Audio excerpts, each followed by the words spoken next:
we're going to go ahead and get started. My name is Dave Dirks.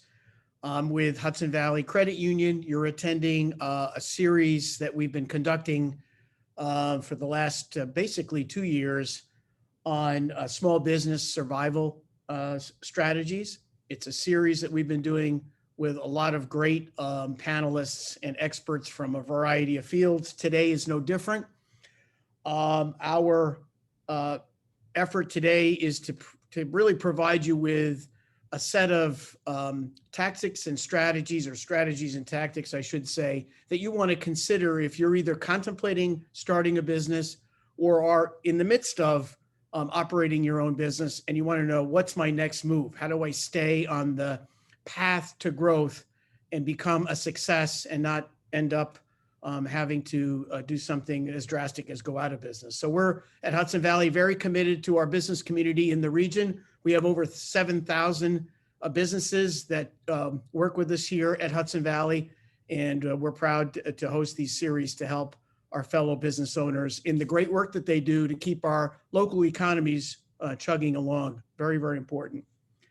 Our panelist today is someone I know very well. His name is Tony Marino. He's the president and CEO of 23 Marketing Group. And he is a longtime veteran of the advertising and marketing industry at large.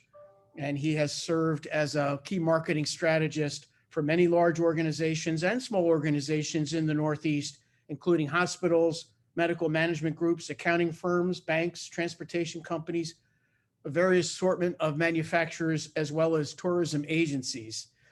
And he spent 13 years at Focus Media, leading the team there, serving as executive vice president, and then until just a few years ago, decided to launch his own business. And Tony, we welcome you today to our panel. Thanks very much, Dave. I appreciate it. Thanks for the introduction. Well appreciated. No worries. So folks, what we're attempting to do today is to really provide you really with unique insights Tony brings to the table, and I myself, with my marketing experience, bring a set of different experiences to the table. You know, you can go on Google and you can search, growth strategies for small business all day long, and you're going to find an endless supply of advice and guidance. What we're attempting to do in less than an hour is really distill that from our perspectives to yours, things that you might want to consider in terms of growing your business and keeping yourself on the path to success. So we're going to basically go back and forth, Tony and I, in a conversation. And Tony, I want to kick it off to you first. When you think of small business opportunities, and you worked with a host of small businesses at different stages of their growth, what would be your advice to somebody who is either contemplating starting their own business, or is at the very beginning of developing their small business? Well, I think for any business, you've already assessed your abilities to implement whatever that service, product, whatever it is you're doing. So I think you've made that decision. Now you've decided you want to launch a business, start the business. I think the first thing that you need to do is, there's two things: review the market that you're going to do business in, and then two, review your messages. What are your points of difference based on your competitors and the market you're going in? Those are two things that I felt right away that there were some things I did want to do and didn't want to do that fell into under the agency umbrella, if you will. So you have to, I think those are the first two things that you need to look at. But the third thing, of course, is always going to be, what are the resources that you have, right? So you have to know the resources, one, to invest in your business, but two, depending on when you're starting your business, you're going to have bills that you still have to pay.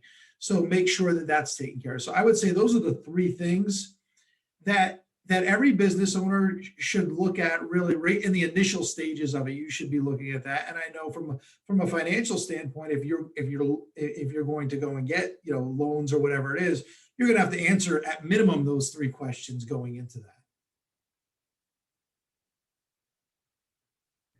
Tony, one of the things that I realize, you talk about resources available. I know lots of small business owners over the years started businesses. They've invested a lot in machinery or in product, in a space to host if they're retail. And then when it comes down to marketing, you get sort of a deer in the headlights kind of look, like, oh, I have to spend money on that. And then you often see small business owners kind of go, trying to do it on the cheap. I just need some flyers. I mean, so how do you, as a business owner, how should they approach promoting their business so people know that they even exist when you are on, listen, they're not a Colgate where they have billions of dollars available. They have a limited budget. What should they be thinking about? How should they be looking at promoting the business? Well, we've probably dealt with this on with two types of clients over the years.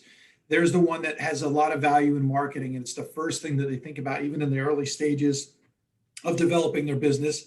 And then you have the other ones that have tried it on the cheap, if you will, or just said, I really don't need it. Word of mouth is going to run my business, and a lot of businesses can run on word of mouth, but that's still part of your marketing plan. So whether it's referral or whatever it is, there's still marketing involved.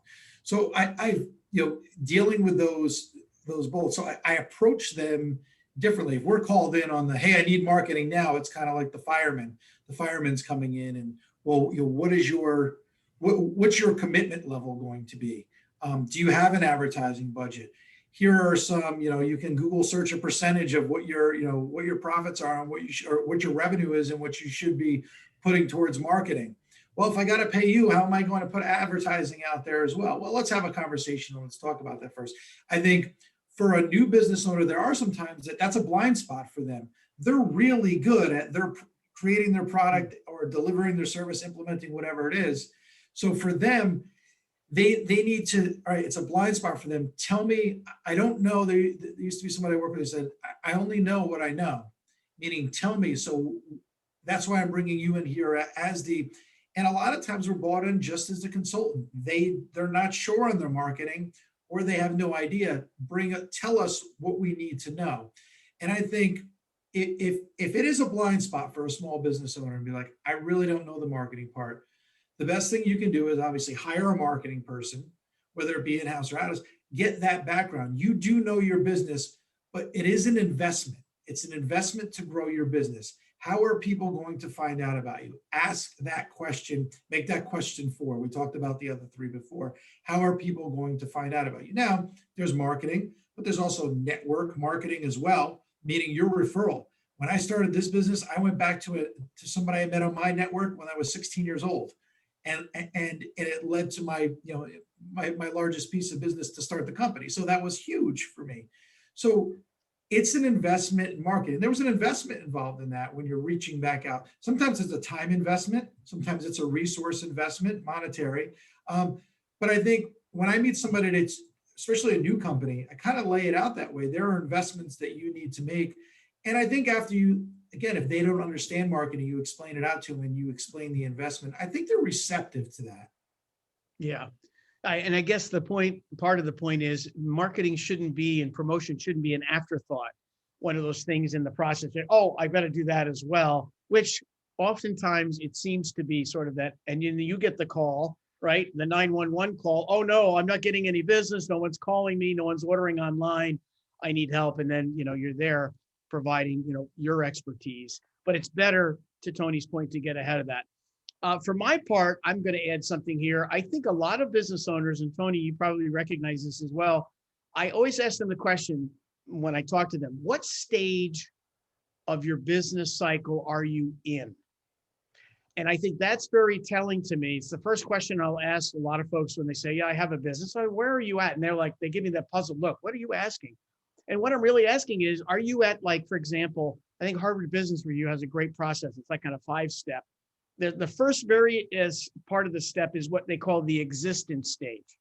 That's where you just exist. You might have gotten your incorporation papers, you got your checking account, you got your business cards, you got your products and services. You're just existing, but you're not yet, you're still embryonic, right? You're still in the very early stages. And it's the path between existence stage and the survival stage. Survival stage is you're actually starting to make some cash flow that allows you to subsist, not be fat and happy, but but to subsist. And most businesses in the first 5 years usually get stuck between stage one, existence, and stage two, survival. And the next stage after that is what they call the success stage. That's where your cash flow and your business cycle is successful, and you understand now you have the ability to kind of breathe a little easier. Not that your work is any easier, but so I think really understanding where your business is at. A lot of people start a business and they think right after they get the checking account, well, I'm off. I'm going to be, it's going to be all growth. But Tony, we know both that that's not the way it works. Look at your own business. You started one day, you just said, hey, I'm going to start a business. And you were staring into the abyss of, okay, what's next? What was that feeling like, and how did you address it? Well, I think, answering some of those questions before I established the business, but knowing where I was going, answering some of those questions ahead of time, and then trying to take kind of, all right, if path A is not there, B, C, so create a couple different paths. I assessed it that way. So think of it, I started my business in October of 2019. And, those first 3 or 4 months I was existing, feeling my way out. It was just me, added a couple people to work with. And then here comes March of 2020. So while I had added a couple of clients and stuff, and I'm growing, really not growing how I thought I would be growing, but we're in a pandemic. So get what I said into the summer, and the fall of 2020 hits for me and for my business. It was all right. Now I've brought in some infrastructure. Where do I want to go kind of into that next stage? I had those stages that you're talking about. I was in, went from 1 to 2, then was worried about going back to 1 because I didn't, you didn't during the pandemic. A lot of us didn't know. What did I do during that time? I kept my network open. I made sure that I was still communicating within my network, but I did have, luckily, during that time, I had enough to keep the business going, to actually build a little bit more infrastructure so that when September came, I was in a position to say, all right, now I've got some money to invest. I've got an infrastructure that's starting to build, and I can look ahead. So I don't know if that answers your question directly, or at least your topic directly, but it's what was different probably, Dave, about a company that started and had to basically less than a year old, 6 months old, going into a pandemic. And I know we've all been dealing with that, but coming out of it now, I think like if I had to do it all over again, geez, I don't want to do that, but I've had to do it all over again.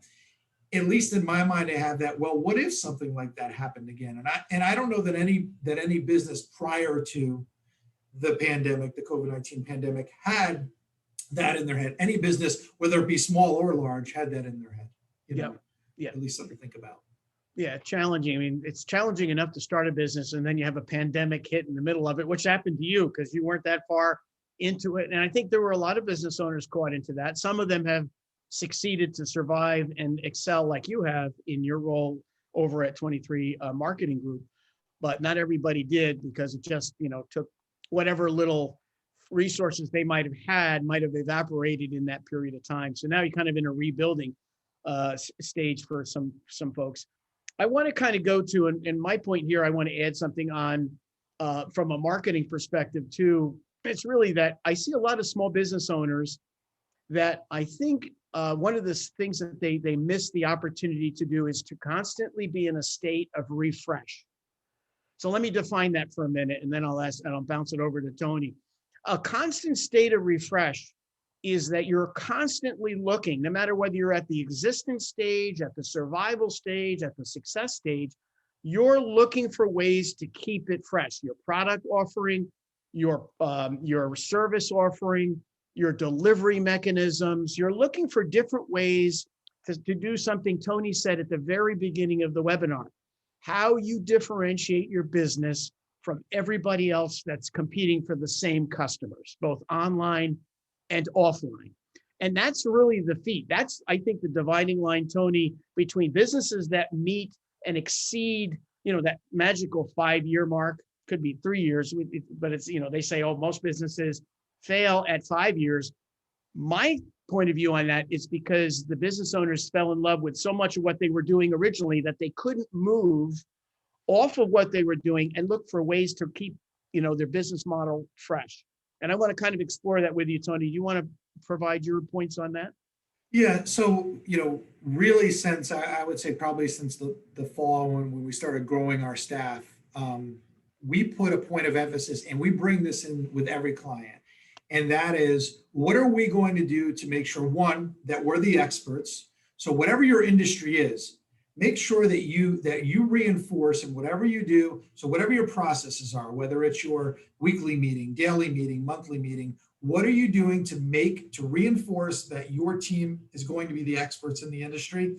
That's for my team. That's for any client that we work with. We ask that question, and then what we're able to do as a company is we bring to them how we're going. That's going to be part of our service. We're going to make sure that you're up on the latest. So whether it's we're giving you a webinar or a presentation on the latest, what you need to know, whether it's a marketing topic, maybe it's a technology that you use that we know about that now you have to kind of step up or learn more.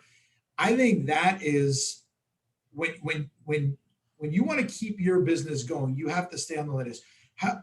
Dave, we've had this feeling you walk into a room and somebody's telling you something about your industry that you don't know. It's inevitable. It's going to happen along, but geez, isn't it the worst feeling? It's the worst feeling ever. So let's make sure that we put processes, plans in place to make sure that we're doing everything we can. In my industry, it's so important to make sure that we're up on the latest. Don't let somebody tell me about the new browser that's out there. Don't let somebody tell me about the new tactic that's being used. I want our team, and we share, my team shares this internally on a weekly, sometimes daily basis if it's something new. And that is what every small business should be doing. Make sure that you're taking time. If you're out there just servicing too much and can't keep up on your business, well, your competition that may have started yesterday is blowing right by you because of it. So I think that's very important. Yep. Good points. Good points. So in light of keeping things on a refresh basis, some of the things that I want to point out are, first of all, the experience that someone has with your business, online or offline, in terms of how they buy. Is your buying, when someone buys a product or a service from you, are they getting an experience? And think about that for a second. What I'm talking about there is not just the obviously you give me your money, I take it, you get the bag, there's the there's the product. No, the best businesses that I know, and think of the small businesses in your community, Tony, you and I know them, you go to them because when you go there, you get an experience. The buying process is a delightful experience. You're intrigued with it. It might be your favorite bakery where you've been going for, they've been around for 50 years because they're part of what they do is they offer an experience. There are some larger, if you go to an Apple store, now that's a big company, but Apple, when you go to an Apple store, has created an experience. You experience something in there. And I remember when Apple first started putting its retail shops. Now here's a company that never did retail ever and started with zero and went to hundreds and hundreds of stores because they made sure they engineered in a buying experience. They made it special.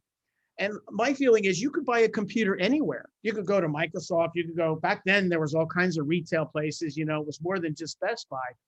But Apple engineered a buying experience so that no matter who walked in that door, that person was going to get the treatment. They were going to get a special introduction to the brand that would really be impactful. And of course, the story is obviously, the retail brand at Apple took off. It defied all odds.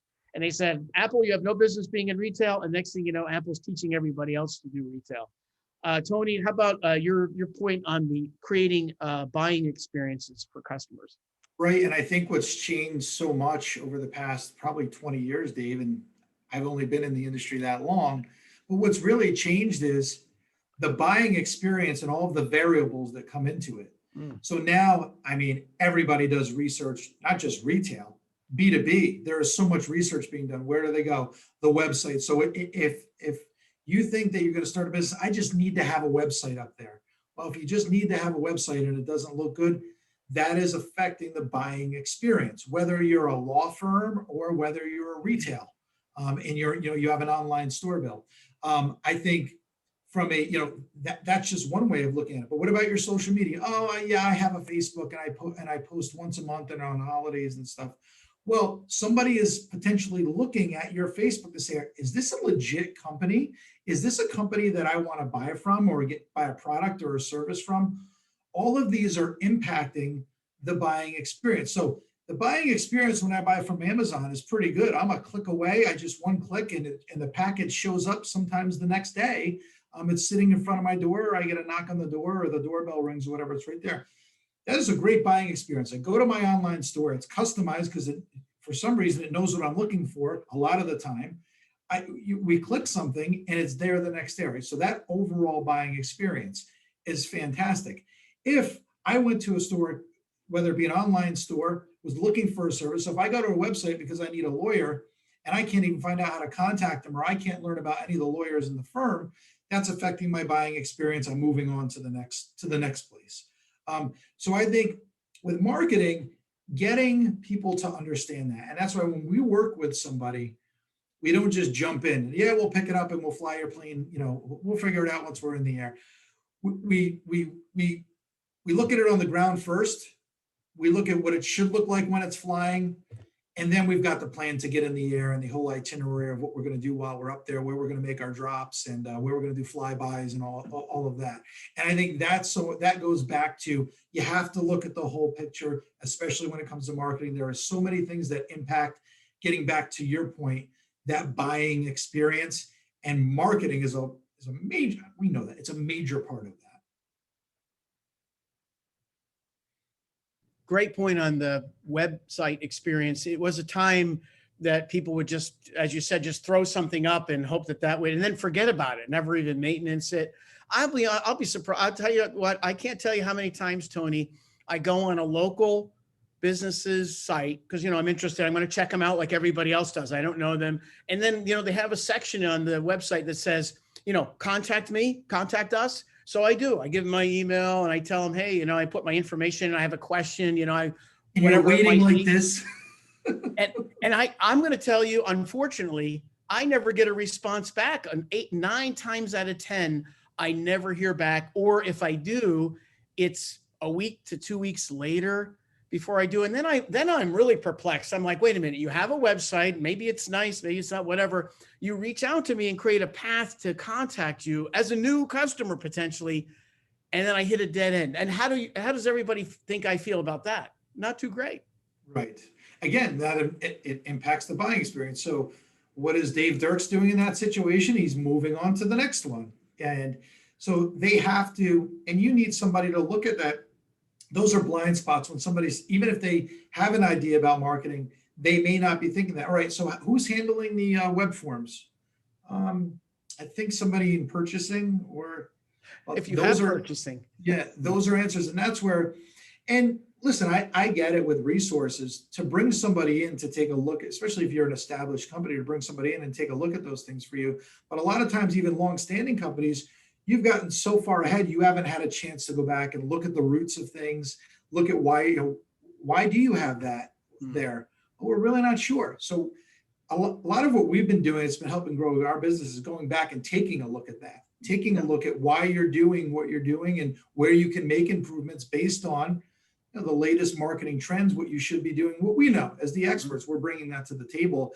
And I think that's for any business, whatever you do, it goes back to just make sure that you're the expert. When you walk into that room and that's the industry you're in, that's the product, that's the service, you're the expert. Make sure that you're always the expert. Continually look at that. Yeah, absolutely. And to apply that to creating sort of, again, our point here is create a wow experience in your business. Somehow people have to walk away, whether they're prospective buyers or customers or not, they kind of have to walk away with really kind of that wow experience, something that companies not like Apple, but also companies like Disney. You go to Disney World, many of us have, you get those wow experiences. Might be small wows all around your experience, but it's there. The other thing I want to talk about too is basically when you have products and services that you offer as a new business, oftentimes I see the same offering all the time. I don't see any changes. It's A, B, or C. And my perspective on that, working with other companies, is that the better companies are always tinkering with and trying to improve the features of the services that they offer, or they're trying to bring in new products that are better than what they had last year. And I think in a competitive environment like this, where Tony's point is, you can go online and find the best of the best, and you don't have to get it here. You can go to, you can order something from California. Well, if you want to avoid that as a business owner in the Hudson Valley, you've got to keep your customers' eyeballs focused on your business. And if your product and service offering isn't constantly evolving and isn't refreshed, again, this idea of refreshing your business, after a while things get stale. So that's one piece of the game, is not only do you want to make sure that you have a wow experience, but how can you improve what you're promoting as a product or service? Tony, do you have a perspective on that? Yeah. So, and Dave, I go back to the, you're the stat guy, you have these stats. It is, as a business, it's more efficient to me to sell to my engaged audience, my current customers, right? That's the engaged audience. So how can I continue to engage them? One thing you need to do and be effective at is surveying that audience. What do they want? So they're already interested in your product. What else do they want? How can you keep them engaged? So if you can get a small percentage to survey, that's going to help you keep your product offerings fresh, your product or service offerings. Mm-hmm. For example, if I'm just selling social media and somebody comes to me and says, I really need somebody to take care of my website for me. Well, they shouldn't have to come to me and say, I need somebody to do it. They say, I need you to do it. They need to know that I do that that's a product offering for me. And then I need to be able to tell them, wow, it's more than just taking care of their website. These are the aspects of the website that need to be taken care of. And here's why you need to do that. So I think that for any small business, you need to always keep it fresh, but engage with your customer base, find out what they're looking for, because it's going to save you money. It's cheaper, I hate using that word, but to market to your current customer base than it is externally for new customers. So if you can grow that customer, look, you want to grow both of them, but if you can grow that customer base, if you're starting as a small business, that's a great place to start. Yep, that's a great point. And to kind of add some more flavor to this idea of keeping your product and service offerings fresh, and to Tony's point, be aware of what your customer's next best need is.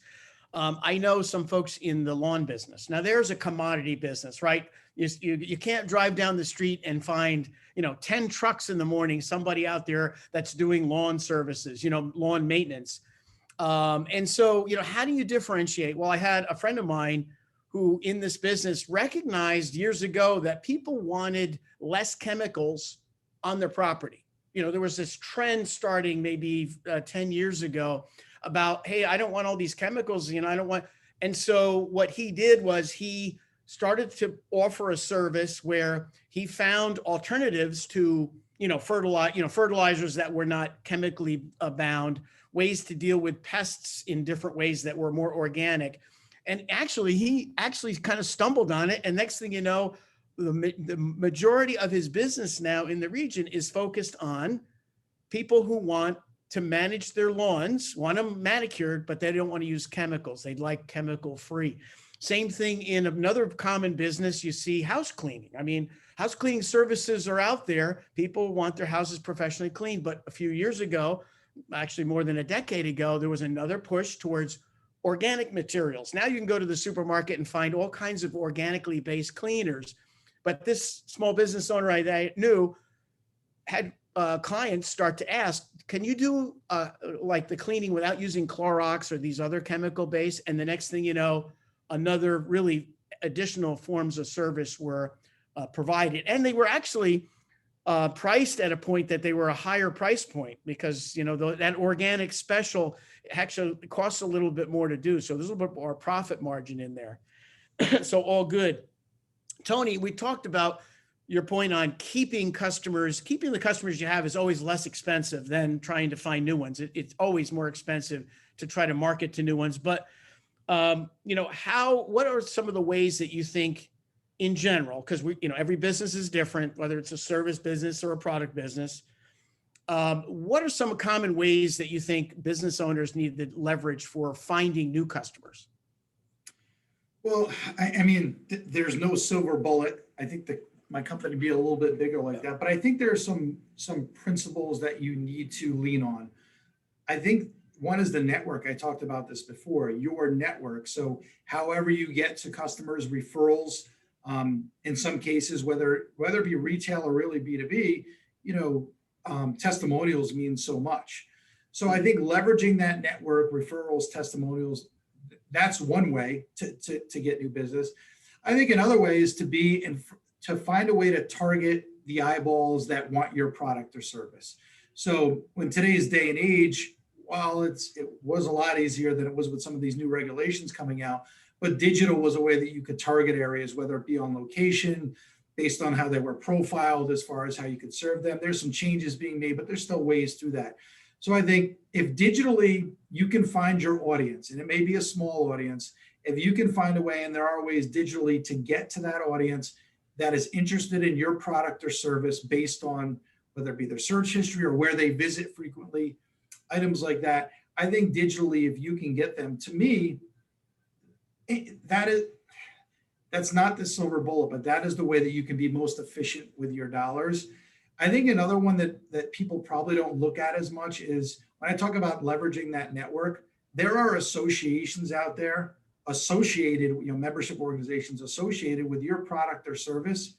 Find out how they may be able to leverage you and how you may be able to leverage them. That is a key part of a business. And whether it's the local chamber in your town or whether it's a national organization, I think those are things that you can start looking at. And it's a way to be efficient with your time and efficient with your resources as well. Yep.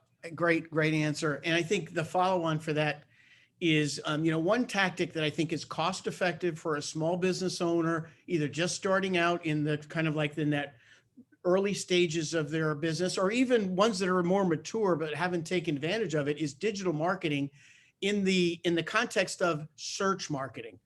So many of you have probably read, all about PPC, pay-per-click advertising. I'm going to tell you right now, my opinion, and Tony can jump in here when he needs to. I think pay-per-click advertising is probably the most efficient way to get people to locally and regionally understand your brand, get introduced to your brand. And again, that importance of, as Tony said, of having a good website so that when they land there, they're wowed. They're already wowed. But pay-per-click advertising via Google, 80% of search consumers go on Google. Some of you do this yourself. You go and you say, I want to find out about product X or service Y. And you go in and you type it into Google, and Google gives you all these choices. And what they do at the very top is they give you some advertising choices. Here are some companies that are in this space that you can take a look at their offerings. Maybe it's a free download of a book. But that's one way that I think a lot of businesses, they are a little afraid of it. Maybe they're intimidated by it, but they really shouldn't be. Pay-per-click advertising is a great way to spend your money, because the only thing that's changed in advertising in the last 20 or 30 years is where the eyeballs are. We've always been following the eyeballs. Remember, in the beginning, way back in the 30s and 40s, the eyeballs were on radio, right? Everybody listened to radio. When TV came in the late 40s and 50s and 60s, everybody was watching TV. And so there were the eyeballs. Now, TV is on its, not on its way out, because there's different forms of it. Newspapers, everybody used to read the newspaper. Those were the eyeballs. The eyeballs aren't there much anymore, or if they are, they're a different demographic. So follow the eyeballs for pay-per-click advertising. Tony, your point of view on pay-per-click? There's definitely a lot of value in it. And that brings, I know that because we measure it. And, I just had a client recently, and we just looked at their numbers a month in on a campaign that we started.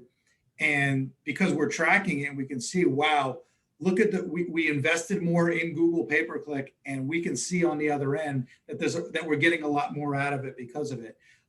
It is where people are going. So one thing that's interesting about Google with the pay-per-click that I don't think people probably give as much value. And when you have an awareness campaign going on and you're getting more traffic from Google, because a lot of times, whether people, even old school, see the print ad or see a television ad, that's where they hear it.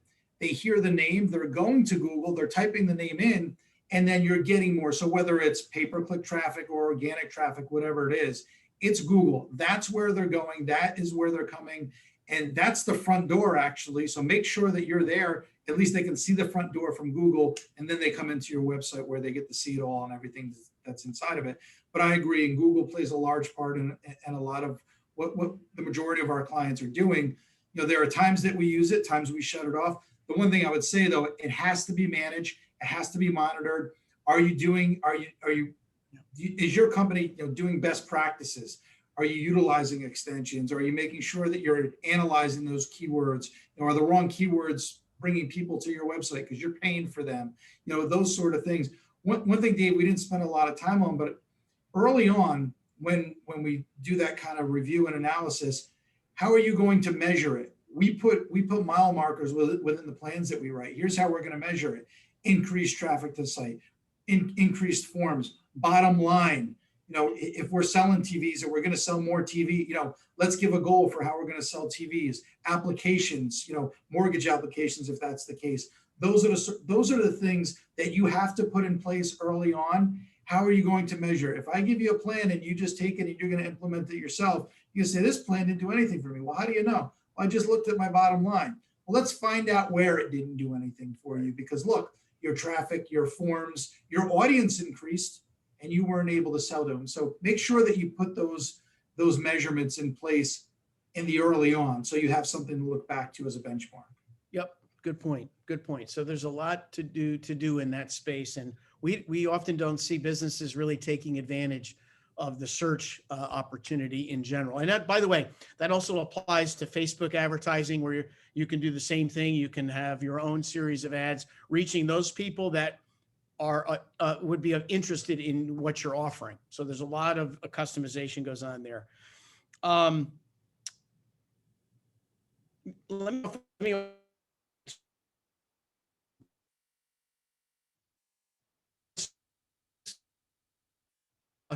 business we're going to offer, we're going to deliver it this way, but the marketplace might be entirely different. And it's recognizing, you can hear me here, it's recognizing when it's time to change the business model because the market is going in a different direction. So you can probably think of businesses that, for example, haven't changed their business model, some that have. For example, there are some Hudson Valley farmers who have recognized that in order to get their organic crops, to sell something, you have to try to get it. How do you get it to the customers that want, the kinds of fresh vegetables that you offer in a timely fashion? Well, many of them, don't even offer the local stand or try to go through the stores anymore. It's direct to consumer. So the business model changed for these small farmers, where they were growing crops, and they said now they can actually sell, and there are certain apps available that allow farmers, for example, to sell directly to the customer and ship them to ship or deliver, depending on how it goes, which is an entirely different business than the small farmer used to run into back in the day. That's just one example of changing the business model a bit in order to accommodate market change. Tony, I'm going to bounce that over to you. How important is it for businesses to constantly examine how well their business model is working or not? Well, it's an ongoing, and probably the most successful do it on a daily basis, which isn't always the best, but it's because they're most successful. They're constantly looking at that. Again, it's realizing what you can and can't do, though, as well. Realize, is there an investment involved in me changing my business model? But what I would say is what it has to come back to is, don't be stubborn. But if you're continually the expert and up on your industry, you should know where it's going before it gets there. So if you're a farmer and you should have seen that coming. So just make sure that you're doing everything you can to keep up on the latest. And you can't, if you're an individual owner, you have people that work for you, make sure that they're up on whether it be your leadership or whether if there's only 4 people in the company, let them all have a role in that. And you can't be worried about, well, if they're up on it, then they're going to go start their own business. No, you have to make sure that everybody is an expert that works for you. Whether you're a store and it's the cashier at the bottom, make sure that they know the latest in the POS system that's there, the point of sale system. Make sure that everybody takes a role in that. That's going to help you. Maybe they're going to tell you something that's coming into your industry, so at least you can go at it and look at it, do the research, or you assign your accounting firm or your law firm, whatever it is, to do the research on that. So I think that's one thing I would say is, don't be stubborn. and make sure that your company as a whole is involved. People that are working for you should be invested in you. And I know that's easy to say, but make sure that they're invested in you and invested in your company as well. Yeah, yeah, I think that's spot on. Some of the best establishments, large or small, I travel to or do business with in the region, their employees are motivated. Their business, they're very successful. They're always, they might have been in business for 50 years, but they've kept the business model fresh and they created a wow experience. And that drives down to how you feel when you talk to, one of the employees of the business. They actually feel like, you feel like family almost to that extent. You know what, Tony, I think we're going to segue in the time that we have to some questions that are popping up on my screen here. So let me just, let's try to answer some of those as we kind of wrap up today's webinar. The first one here is from an attendee who says, how do I decide what new customers to target? Tony, you want to take a first crack at that? So, I mean, there's a couple of things. Again, it's being up on the latest, right? So what are the trends in the industry for the product or service that you're offering? And how you decide on the target them. I mean, you have to weigh, what can they spend on your product or service, or whether it's B2B or not. What is realistically, if it's a small, a small convenience store and they're looking for my business, well, they don't have a website yet. So the reality is they need a website or they need a social media presence. So you have to factor in what are the capabilities of your customer before you decide to target that new customer. What customers are the most profitable for you? There you go. That's how you could decide too, what are the most profitable. It takes a lot to service this customer. So at the end of the day, this is not a profitable industry or whatever it is for me. So I'm going to target these customers instead. Those are the factors. Those are just a couple factors. The geography. So if to target, if you're in manufacturing and the target customers overseas, there's a lot of variables that come into that. What are the taxes I'm going to pay to do business with them? Do I have to be on site there once a week, once a month? Do I have to set up some sort of, do I have to make sure that my Zoom account is the premier Zoom account? All those sort of things. So there are a lot of factors in deciding. That's probably just the tip of the iceberg in deciding what you're going to, target for as a new customer base. It depends on your industry, though. There'll be less questions depending on the industry. Yep. And I'll second the motion or what Tony said about knowing and understanding who your most profitable customers are, because that's really, if you've been in business for a couple of years, you probably have enough data available to show how customers, especially repeat customers, how profitable they are to you or not, depending on the types of products and services that they buy. So that's key. And, in marketing, we try to understand, where are those people? Where do they hang out? What do they listen to? What are they reading? Where are your customers being influenced in your area of expertise or the kinds of products and services you offer? Where are they getting the inspiration to do more in that space? That's where the eyeballs are. I always say, follow the eyeballs. To Tony's point, focus on the most profitable customer segments.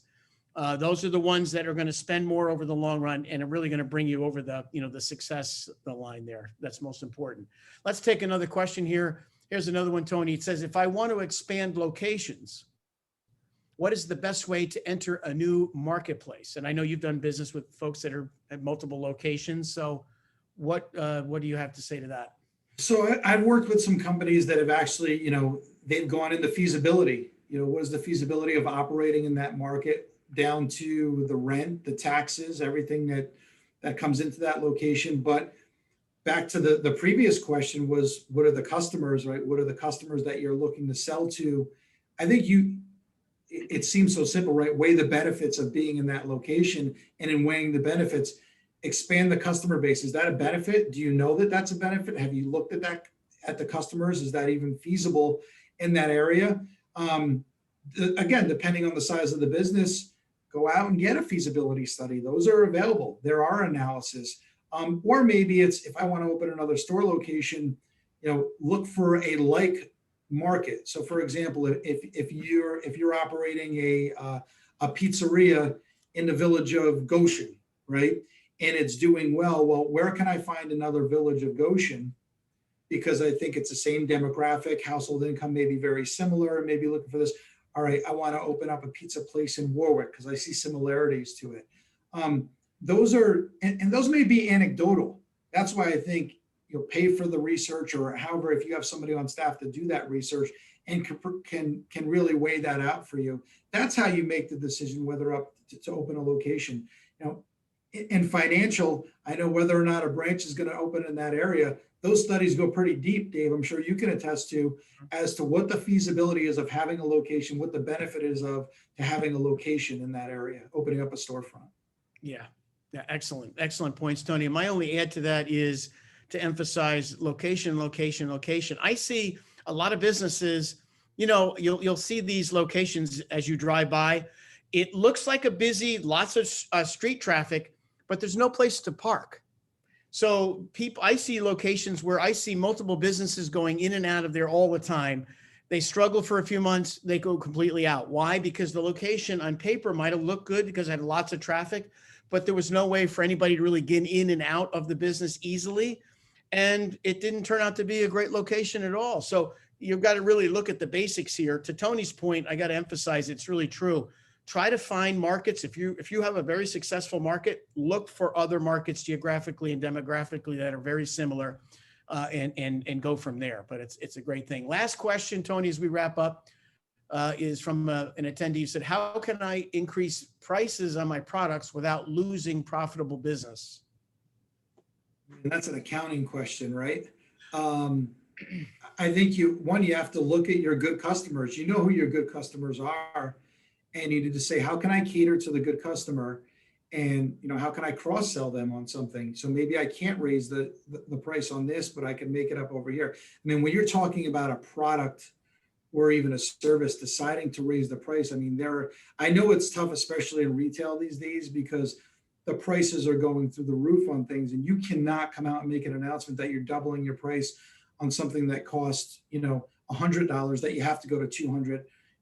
I hear about the building materials all the time, and how I look at it as I could build a deck in Trex cheaper than wood. When I built my deck, I was like, well, I'll save a couple because I'm going to save some dollars here because wood, but now wood is more than Trex in some situations. So it's really tough. I don't want to say ride it out, because with inflation coming, it's really hard to ride it out. But man, that's more of an accounting question. I've got some accountants on my client list that I would direct that question to, certainly. Good answer. And not only do you need to really understand your profitability there, but there's another thing we mentioned before. I think people were willing to pay a premium if you really wow them with a customer experience beyond just the product. I don't know about you, but I will do business with a place where I feel that they really have my interests at heart. I get a wow experience every time. I ever get a really impactful experience. I trust them. And I'm willing to pay a little bit of a premium there because I know it's not the cheapest. I can always find the cheapest, it doesn't take that much, right? But as a customer, I'm a little discerning on certain things. Certain things I'm okay, I'll pay the lowest, but there are others that I won't. And I think you got to go back to, how do I keep people focused on the wow experience? How can I really make it impactful so that they keep coming back because they enjoy doing business with us? They find value in what we offer, and it goes beyond just handing a product or conducting and completing a service. You've got to add a lot more value there than the business that you're competing with, because the first company or first business that figures out a way to deliver that value and that wow difference, that's the one that's going to stay in business the longest in the long run. So, folks, I've said less. I've said less. What a bargain compared to when I've said, well, you get what you paid for. So yes. I would agree with that. Yeah, we all went down that road many times. Well, Tony, one last thing as we wrap up here. If you had anything else that you want to add to this in terms of last thoughts. I would just go back to, for any business, make sure that you do that background and really look, whether you're starting a business or you're 15 years into it, really take a look at your messages. Is your messaging on? Is your market where you want it to be? Are you targeting the right people? Make a refresh. You used the word refresh before. Refresh your marketing. Take a look at it, or have an expert take a look at it for you. Bring somebody in that really understands it. I would just leave it there. It's not about creating more business. For me, it's creating more business for marketing overall, because you're going to create business for you when you can understand your marketing better and making sure that everything's on point and where it needs to be. Because marketing, and I'm a little biased here, marketing is going to have a huge impact on the growth of your business going forward, or the decrease of business going forward. Yep, excellent and well put. Well, folks, that is the conclusion of our webinar today on vital growth tactics for small business. We hope, Tony and I, that you both that you were able to get something from this. I think if you get one or two golden nuggets you can take back to your business, it was a success. We hope you found it to be that way. Just want to remind you, Hudson Valley Credit Union has over 7,000 business members in the region and growing. And that's because we're dedicated. We're off of programs like this, free, no charge, because we're very dedicated to making sure that our small business community is taken care of in the Hudson Valley, whether that's whatever financial products you need or any other business challenges that we can help you solve. If you do have a business issue or you need some financial help, I want to encourage you. We have 20 locations around the Hudson Valley. Our branch managers, part of their responsibility is to really reach out to our local businesses and find ways to help them solve common business challenges. So don't be afraid to do that. We're happy to help you here. Tony, I want to thank you for taking time out of your valuable day. Again, Tony, you can take a look at him. He's at 23 Marketing Group. What's the website address, Tony? It's the23marketing.com. Check us out, reach out anytime. Very good. All right. Thank you, Tony. We appreciate it. We'll see you again. Thanks, folks. We hope you have a great and successful week. We'll talk to you again.